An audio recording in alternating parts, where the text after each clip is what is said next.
Nós estamos a falar no futuro das cidades e neste último livro que eu apresentei, Sem Medo do Futuro, citava lá uma frase em que se dizia que de facto as democracias têm tido um enorme problema em lidar com o futuro. Um enorme problema. Um enorme problema desde logo porque os ciclos políticos são muito curtos, estão muito apostados no imediatismo, no mostrar a obra rapidamente e não projetar o futuro. Depois porque os que hão de vir não votam, não fazem escolhas. Mesmo os meus netos não fazem, os meus filhos já fazem, mas os meus netos não fazem escolhas, os nossos filhos netos não fazem escolhas. Se fizessem, eles assistem muitas vezes com um ar surpreendido a algumas das decisões que são tomadas. A políticos que se recusam a assumir as alterações climáticas. Eu não vou falar no aquecimento global, esse pode ser discutido, as alterações climáticas não podem ser discutidas. E, portanto, quando nós estamos a falar de sustentabilidade, estamos a falar de um tema que, naturalmente, por norma, a que é que se é associado à sustentabilidade? Vamos assistir, hoje cada vez mais se liga apenas à questão ecológica, à questão ambiental imediata. Desde logo esquecendo que as medidas que têm que ser tomadas relativamente a essa matéria, o impacto delas vai ser a muito longo prazo, mas esquecendo que a sustentabilidade é muito mais do que isso. A sustentabilidade é a nossa capacidade de trabalhar e construir um futuro em que todos, apesar de tudo, tenhamos mais oportunidades. Uma cidade que tem que ter a possibilidade de viver bem consigo e de, recuperando aquilo que está mal, não perca aquilo que está bem. Ao fim e ao cabo, é este o receio que as pessoas têm. Quando nós ouvimos muitos dos discursos das pessoas, hoje, eu continuo a dizer, acho que nós estamos a olhar com algum receio a gestão daquilo que já hoje é um sucesso evidente da cidade. Desculpem se eu não consigo abordar sequer o tema daqueles que dizem que a cidade está na mesma, que a cidade não mudou, que a cidade parou. Não consigo, porque se a cidade estivesse parada, nada disto se colocava. Depois, ao mesmo tempo, vem invocar que a cidade está parada, mas depois vem invocar que tem problemas novos e que esses problemas novos resultam do sucesso anterior e não resultam do sucesso. Ou seja, há aqui uma... Eu não consigo sequer debater esse tema dessa forma. E é por isso que estes nossos debates são muitas vezes úteis para nós tentarmos perceber para onde vamos. Quando nós falamos, desde logo, sobre a pergunta sobre a questão metropolitana ou sobre a questão regional, eu acho que o Porto, durante os últimos 4 anos, passou a ter uma voz política em termos nacionais que há muito tempo não tinha. Há muito tempo. E isso deveu-se exatamente a nós termos sido, todos nós, não é o mérito do Presidente de Câmara, isto é o mérito de todos nós. Nós termos sido absolutamente assertivos em algumas questões que nos uniram e não nos separaram. As questões da TAP parece ser uma coisa sem importância, mas não, teve uma enorme simbologia. As pessoas do Porto dizerem que isto não pode ser assim, mas não se limitaram a dizer que não pode ser assim, disseram assim, eles não querem, vai haver quem quer. E vejam o resultado. E esse resultado teve muito a ver com a afirmação da cidade. A cidade foi capaz de dizer assim, se o transportador nacional deixou de ser um transportador nacional, se primeiro era privado, depois era público, ainda ninguém percebeu, porque o Estado voltou a comprar e recomprou, já ninguém percebe em quem manda, mas nós, apesar de tudo, fomos ser capazes de substituir isso e fomos capazes. E fomos capazes pela resiliência da cidade, mas também pelo discurso que foi feito. Porque não foi um discurso pedincha, não se foi pedinchar coisa nenhuma e também não fomos rasgar as vestes. Quando a cidade recuperou a Red Bull Airways, pode parecer uma coisa insignificante, mas não é insignificante. Porque era objetivamente alguma coisa que a cidade queria ir buscar e a cidade foi buscar. Mas quando a cidade disse, quando eu falei dos fundos europeus e dissemos aquilo que vai acontecer a este Portugal, que na altura ainda era 14-20 e que agora é 20-20, é uma tragédia, lembram-se bem, caiu tudo em cima de nós. Infelizmente tínhamos razão, mas ao termos razão conseguimos também fincar o pé e fazer uma negociação. Fomos os últimos a assinar com a CCDRN. Os últimos. Enquanto os outros foram ajoelhando. Nós não fizemos. E fomos capazes de impor a nossa vontade e, mais do que isso, a nossa razão. E essa razão permitiu-nos depois também conseguir algumas coisas, nomeadamente relativamente ao investimento do metro do Porto. Agora, toda a gente diz que o metro do Porto, o que vai ser feito, não é suficiente. Mas é curioso. Não sei se recordam do seguinte. Eu já nem sequer vou falar naquilo que foi aprovado no Parlamento, com o voto unânime de todos os partidos políticos, proposta da CDU. A expansão do metro do Porto não vai ter 1 centímetro de metro no Porto. Foi isso que eles decidiram na altura. Mas isso até dou de barato. Mas vou-vos dar um outro exemplo. No dia em que foi anunciado o Move Porto aqui no Porto, também uma coisa que ninguém acreditava que era possível o metro andar à noite, não sei se recorda, nas últimas eleições, há 4 anos, quando nós, não foi aqui, foi ali do outro lado, falamos nisto, riram-se de nós. Disseram que era impossível. Hoje em dia não só é possível, como é sustentável, como é praticado. Mas veio aqui um membro do governo anterior que disse: posso garantir que por cada euro que for investido no metro de Lisboa, será investido 1 euro no metro do Porto. Eu não sei se têm a noção que por cada euro investido em Lisboa, aqui vai ser investido 1,5 euro. E isto foi conseguido, porquê é que acham que foi conseguido? Foi conseguido porque nós, sem gritarias, conseguimos fazer aquilo que devíamos fazer. Ou seja, hoje temos um peso político suficiente para não sermos apenas notícia quando alguma coisa corre mal. Isto, o que não é fácil no país. Portanto, esta afirmação do Porto também contribui para a sua sustentabilidade, porque contribui exatamente no sentido de criar, se quiserem, um argumentário que é um argumentário metropolitano. Ou se calhar da região, porque o aeroporto de Francisco Sá Carneiro, para já não é no Porto. Abrange 3 municípios, nenhum ao Porto. Mas tem um impacto que vai muito para além da área metropolitana. Portanto, a posição que nós temos que ter é, independentemente do Conselho Regional, independentemente da área metropolitana e de nós estarmos muito alinhados com eles e sabem o excelente relacionamento que nós construímos com municípios com os quais normalmente tínhamos as costas voltadas. O caso de Vila Nova de Gaia, o caso de Matosinhos. Independentemente de nós sermos solidários nas frentes atlânticas e em tudo mais, nós temos, apesar de tudo, uma voz e essa voz só pode ser do Porto. Só pode ser do Porto. E essa, eu acho que a conseguimos afirmar. E conseguimos afirmar de tal maneira que hoje já vejo menos anúncios a ridicularizarem o Porto ou a nossa forma de falar. Vejo menos. Vejo menos. Claro que este é um caminho que tem que ser trilhado, que exige que as empresas, por exemplo, as empresas do Porto, se empenhem nisto. Nós temos procurado atrair investimento, mas precisamos de um maior envolvimento daquilo que ainda é a massa crítica que existe nas empresas do Norte. Perceberem que quando contratam uma empresa de publicidade em meios em Lisboa, não estão exatamente a contribuir muito para a afirmação da cidade. E depois, quando a vida lhes corre mal, eles serão vítimas disso tudo. Temos que fazer esse trabalho. Mas esse trabalho é um trabalho que tem que ser feito... Nós temos que demonstrar primeiro o serviço prestado, para que eles depois compreendam que, por uma vez, também tem que ter esta afirmação política em nome da região, porque vai contribuir para a sua sustentabilidade. Vamos ter que ser nós a fazê-lo, e faremos, nós os cidadãos. Mas, se calhar, é a forma mais democrática de nós todos, enquanto cidadãos, intervirmos no que é o mercado, no que é a afirmação. Hoje, nós chegamos a este patamar e temos que saber que, em primeiro lugar, chegamos a um patamar que podemos perder. Podemos perder se estivermos, lá está, aquilo que estava aqui a ser falado, receio do futuro. Eu acho extraordinário que nos digam que a cidade está a ficar McDonaldizada ou parece a Disneylândia, porque subitamente houve um negócio que não podia sobreviver, que por acaso morreu. Eu peço desculpa.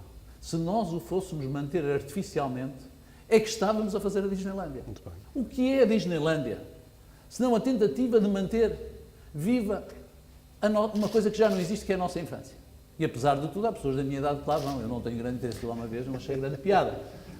Mas reparem, é o contrário. O que nós precisamos é de uma cidade que seja suficientemente inovadora, que tenha suficiente respeito pela sua história, pelas suas tradições. E essas tradições são umas tradições de abertura, para ser capaz de se renovar e, apesar de tudo, ser diferente.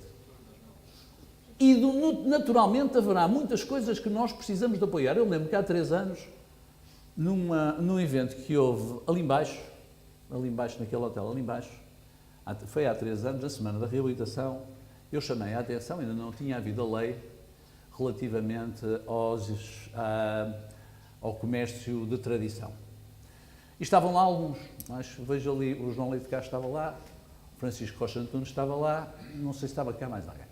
E eu fiz um discurso e disse assim: nós, com a liberalização das leis das rendas, não podemos permitir que alguns dos estabelecimentos históricos da cidade sejam subitamente apropriados e sejam destruídos. Nem que seja preciso, e recordei até o que se passava no tempo do Estado Novo, para não me acusarem de perigoso comunista, de termos que expropriar alguns. Eu estava a pensar, nomeadamente, se amanhã a livraria Lelo tivesse, que nessa altura ainda não estava como está hoje, tivesse sido comprada para lá construir uma coisa qualquer, um supermercado. Já para não falar hotel, porque eu não tenho nenhum horror aos hotéis. Eu não sei se recordam na altura o que é que as pessoas disseram. Nessa altura as pessoas também tiveram medo do futuro. Disseram, o Presidente da Câmara, os blogs atacaram, os jornais mais da direita atacaram, houve colunas de opinião a dizer, parece que o Presidente da Câmara do Porto subitamente quer nacionalizar o comércio. Não era isso, era intervir na cidade. As políticas da cidade têm que ser vistas a prazo. Hoje, passaram 3 anos, algumas das mesmas pessoas que disseram isso, que me apontaram na altura ao dedo, agora não me incomodar e a chamar a atenção à cidade, porque nós não fomos capazes de manter a tasca do correio. Portanto, vejam bem como é que mudou. E a sustentabilidade tem a ver com isto, tem a ver com o pensamento estratégico que nós temos que perceber para onde vamos. E que temos que ter a capacidade de gerir o sucesso. O sucesso gere-se, o insucesso não se gera. Quando eu ouço alguns candidatos falarem que é preciso fazer uma moratória na construção de hotéis e dizem, para acabar com a especulação imobiliária, eu penso assim, bom, ou sou eu que já não percebo nada de economia, ou das duas uma. Se houver uma moratória e não houver mais hotéis, continuar a vir cada vez mais turistas, estamos a fomentar a especulação. Exatamente. Porque quem tiver um hotel aumenta o preço para o dobro. Isto não é? É a lei base, é a economia 1, que toda a gente percebe. Não aumentarmos o número de hotéis, fecharmos os hostels e deixarmos a porta aberta, então o que é que vai acontecer? O que vai acontecer é que os preços vão aumentar. Aí sim vai haver especulação imobiliária, razão pela qual eu disse ao Jornal Notícias, neste momento o que me preocupa não é a especulação imobiliária, porque há capacidade para a oferta crescer. Enquanto houver capacidade para a oferta crescer, pode haver aqui e ali movimentos especulativos. Mas se uma pessoa pegar na casa que era da avó e a restaurar para fazer um Airbnb, não é especulação imobiliária. Não é especulação. Especulação imobiliária seria se porventura eu comprasse ali uma casa que estava vazia, ficasse com ela guardada no cofre, fechada, à espera de a vender daqui a 2 anos pelo triplo. Isso sim, eu ainda não vi isso. Não vi. E o contrário que vejo é que o tecido da cidade está a ser todo ele absorvido. Ou seja, está a haver um aumento da oferta em termos da reabilitação. Nós sabemos que o temos que aumentar, como o Pedro diz, não basta a reabilitação, nós vamos ter que também construir, e temos o mercado que vai, através da procura, vai absorvendo. Essa é o que sucede, é o que está a suceder. E nós temos que não podemos ter receio disto. Porquê? Porque, a não ser assim, portanto, se fizéssemos essa moratória de não deixar crescer os hotéis, o que é que fazíamos a seguir? Fechávamos o aeroporto, punhamos grades à volta da cidade, fazíamos isto Berlim-Leste, mesmo assim ainda havia um metropolitano, fechávamos também a porta do metropolitano, e depois, e vamos lá ver, e é isto que nós queremos? É isto que a cidade quer? Se é isto, se a cidade não quer isto, eu acho que há uma pequeníssima minoria que quer isto, então se a cidade quer continuar a crescer, se a cidade reconhece que o desenvolvimento económico é fundamental, a cidade só tem que fazer o seguinte, garantir que esse crescimento económico não nos retire a qualidade de vida. É só isto. Exatamente. Quando nós falamos na segurança, que o Hélio falava, eu estou farto de falar e dizer, quando falamos na cidade confortável e na cidade interessante, o que é que nós estamos a dizer? Qualidade de vida. Aquilo que nós temos que fazer é garantir que a cidade cresce sem perder qualidade de vida. Isso é sustentabilidade. Não vale a pena, podemos chamar-lhe de outra coisa qualquer. Hoje, nós, portuenses, temos imenso orgulho na qualidade de vida. Mas sabem uma coisa? Quem nos visita e cá se instala, reconhece mais facilmente essa qualidade de vida até do que nós. E vocês ouvem isso. Filhos nossos que viveram no estrangeiro e que voltam e que dizem, eu vivi em Londres, ou vivi em Milão, o que eu tinha saudades é a qualidade de vida do Porto. Estrangeiros que se instalam cá, que vêm para cá trabalhar, engenheiros, estudantes que vêm para aqui. O que é que eles normalmente dizem? A cidade é confortável, é interessante e é segura. E aquilo que nós temos que fazer, o objetivo é só este, é dizer assim, se nós já conseguimos demonstrar que a cultura não prejudica as boas contas, se já conseguimos provar que podemos ter boas contas sem sermos cinzentos, podemos ter boas contas sem sermos cinzentos, se nós já provamos que a economia pode ressuscitar na cidade e dar oportunidades a todos, se já provamos que a coesão social também não é impossível com isto, porque continuamos a apostar na coesão social, tanto como se apostava no futuro, o que é que temos que garantir? É assim, para que isto seja, para não perdermos isto, também não podemos perder uma coisa, é a qualidade de vida. Quem é que gera isto melhor? Aqueles que não têm medo. Nós, vocês não têm medo. As pessoas que eu vejo aí a abrir estabelecimentos, a trabalhar com os pais, a trabalharem sozinhos, a virem para cá estudar, a desenvolverem maior número de atividades, a trabalharem com IPSS, a fazer voluntariado, como nós vemos nas ruas. É uma cidade onde o voluntariado está a atingir novamente valores que eu não me recordo desde há muito tempo, e já não é feito apenas por inspiração religiosa, é feito também por inspiração laica. Isto quer dizer que nós estamos muito apostados em garantir a sustentabilidade, ou seja, a nossa qualidade de vida. E, portanto, a única coisa que eu espero é que, no dia 1 de outubro, quando as pessoas forem votar, se recordem do seguinte. Nós, há 4 anos, apontamos um determinado caminho. Dirão, não está tudo feito? Pois não, o que nós apontávamos é o caminho. Grandes obras não prometemos. Mas nós temos a certeza absoluta que, com todos, com os portugueses, nós vamos ser capazes de fazer isto. Mas não é fazer isto pura e simplesmente com varinhas mágicas que não existem. Com varinhas mágicas que, infelizmente, já não são disponíveis. Não pode ser feito apenas com investimento público, como se provou com a reabilitação. Mas também não pode ser feita sem investimento público e apenas com o mercado. Tem que ser feito através de políticas. O que compete a um município, o que compete a um governo, é proporcionar políticas, é, por um lado, articular com o setor privado e articular com os cidadãos no sentido de haver objetivos comuns, apesar das contradições, porque as contradições existem. A contradição existe na nossa vida, na nossa concorrência. Se nós tivermos ali 2 lojas vizinhas, há momentos em que nós somos concorrentes. Se vendermos a mesma coisa, se vendermos vinho ou azeite, nós somos concorrentes. Nós não somos parceiros. Quando pretendemos que a rua esteja mais bem tratada, esteja mais bem iluminada, esteja mais bem servida, é assim. E é essa forma que este município tem de articular com os agentes culturais, e acho que o comprovamos. É esta a forma que o município tem de articular com a economia, e acho que temos demonstrado. E é esta a forma que temos que fazer com a cidadania para garantir a qualidade de vida. Para garantir esta qualidade de vida. E por favor, não nos digam que nós andamos só em festa e que estamos a tratar da felicidade. De facto, se querem voltar a ter uma cidade de Macambúzia, destruída, eu não sei como é que se faz, porque acho que haveria uma revolta. Mas podem tentar. Não nos vão é nós tentar impor que nós digamos que a cidade está igual ao que estava, porque não estava. Pior do que isso, que queiram que a cidade volte a estar como estava, porque não vai estar. E sabem porque é que não vai estar? Porque o nível de exigência, o grau de exigência dos cidadãos aumentou muito. Nós temos um conjunto de pessoas que depois da crise viram aqui uma janela abrir-se e hoje não querem. Eu andei hoje na Rua de Estofeita a falar com inúmeros comerciantes. Perguntem-lhes se eles querem voltar ao que era quando eu lá estive há 4 anos. Não querem. Com certeza que apontam para problemas. É lógico. Pois, as rendas estão a aumentar.